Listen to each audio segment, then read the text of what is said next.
जब हम भारत के संविधान के बारे में सोचते हैं तो दिमाग में क्या आता है? कानून, नियम, अधिकार, है ना? लेकिन क्या ये सिर्फ इतना ही है? नहीं, ये अपने आप में एक कहानी भी है। मेहनत, कला और गजब की दूरदृष्टि से बुनी हुई एक अद्भुत कहानी। अच्छा, एक सवाल है। भारत का संविधान किसने लिखा? जाहिर है पहला नाम जो दिमाग में आता है वो है डॉक्टर बी.आर. अम्बेडकर का, और ये जवाब बिल्कुल सही भी है। लेकिन ये पूरी कहानी नहीं है। असल कहानी में तो कुछ ऐसे दिलचस्प मोड़ हैं जो शायद आपको चौंका देंगे। सोचिए जरा, हमारे देश का जो मूल संविधान है उसका एक एक शब्द, लिटरली एक एक शब्द हाथ से लिखा गया था। कोई टाइपिंग मशीन नहीं, कोई प्रिंटिंग प्रेस नहीं। बस यही एक बात इस दस्तावेज को एक कानूनी किताब से कहीं ज्यादा एक बेशकीमती कलाकृति बना देती है। तो आखिर ये हुआ कैसे? तो चलिए इस पूरे प्रोसेस को थोड़ा करीब से समझते हैं। देखिए, संविधान को फाइनल करना कोई बच्चों का खेल नहीं था। ये एक बहुत ही लंबी और कह सकते हैं बहुत ही गहरी प्रक्रिया थी। इसमें जबरदस्त बहसें हुई और लोगों का समर्पण भी असाधारण था। इसे फाइनल करने से पहले संविधान 3 बड़े वाचनों या रीडिंग से गुजरा। और सबसे हैरान करने वाली बात जानते हैं क्या है? जो दूसरी रीडिंग थी वो लगभग 1 साल तक चली। 1 साल!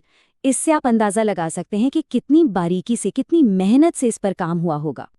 और फिर वो ऐतिहासिक दिन आया, 26 नवंबर 1949। डॉक्टर अंबेडकर ने प्रस्ताव रखा कि संविधान सभा द्वारा तय किया गया संविधान पारित किया जाए, और इसे अपना लिया गया। बस उसी दिन भारत ने आधिकारिक तौर पर अपने संविधान को अपनाया। महीनों की जो वो जबरदस्त मेहनत और बहस थी वो आखिरकार सफल हुई। तो सवाल ये है कि इस महान दस्तावेज के पीछे आखिर कौन लोग थे? क्या सिर्फ नेता और वकील? नहीं, कहानी इससे कहीं ज्यादा दिलचस्प है। इसमें कलाकार भी थे और शिल्पकार भी। सबसे पहला नाम तो जाहिर है डॉक्टर बी.आर. अम्बेडकर का ही आता है। ड्राफ्टिंग कमेटी के चेयरमैन के तौर पर वही तो गाइडिंग फोर्स थे। उन्होंने ही संविधान के पूरे ढांचे और उसकी आत्मा को एक शक्ल दी। उन्हें भारतीय संविधान का पिता यूं ही नहीं कहा जाता। लेकिन डॉक्टर अम्बेडकर इस काम में अकेले नहीं थे। एक और अहम नाम है एल.एन. मुखर्जी का। वो संविधान सभा के चीफ ड्राफ्ट्समैन थे। उनका काम था कि जो भी मुश्किल कानूनी भाषा है उसे एकदम साफ और सटीक शब्दों में बदलना। बहुत जरूरी काम था ये। और अब मिलते हैं उस शख्सियत से जिनके हाथों ने इस दस्तावेज को लिटरली जिंदा कर दिया। नाम था प्रेम बिहारी नारायण रायजादा। ये वो महान कैलीग्राफर थे जिन्हें संविधान की ओरिजिनल कॉपी लिखने का सम्मान मिला। और पता है, इस शानदार काम को पूरा करने में उन्हें पूरे 6 महीने लगे। पर बात सिर्फ खूबसूरत लिखाई की नहीं थी। शांति निकेतन के महान कलाकार नंदलाल बोस और उनके शिष्य राम मनोहर सिन्हा ने इन्होंने मिलकर हर एक पन्ने को अपनी कला से सजाया। मतलब उन्होंने एक कानूनी दस्तावेज को एक बेशकीमती आर्टवर्क में बदल दिया। तो चलिए अब इस कलाकृति पर जरा और गौर करते हैं। जैसा कि हमने कहा, ये सिर्फ एक कानून की किताब नहीं है, ये तो एक राष्ट्रीय खजाना है। कुछ और मजेदार बातें देखिए। जो ओरिजिनल संविधान था वो अंग्रेजी में बहुत ही खूबसूरत इटैलिक स्टाइल में लिखा गया।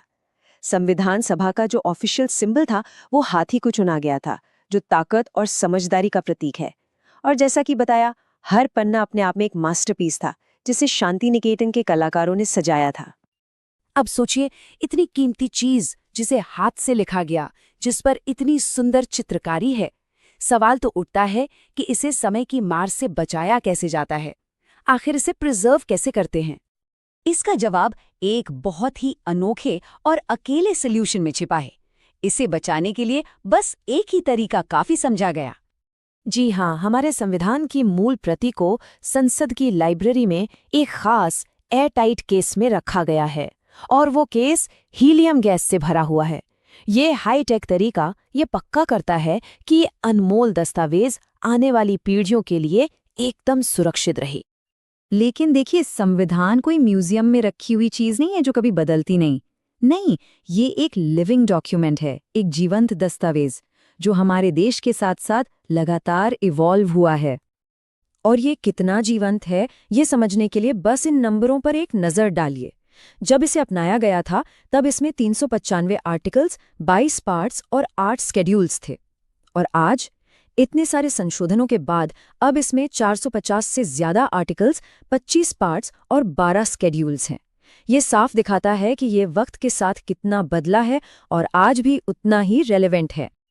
तो जब हम इस पूरी कहानी को देखते हैं, एक कानून की किताब से लेकर एक कलाकृति तक का इसका सफर, तो एक सवाल मन में आता है, ये संविधान आज हमारे लिए क्या मायने रखता है? ये सिर्फ नियमों की एक किताब तो है नहीं, ये तो हमारे देश की उम्मीदों का, हमारी पहचान का एक हाथ से लिखा हुआ सबूत है। एक ऐसी विरासत जो कानून भी है और कला भी।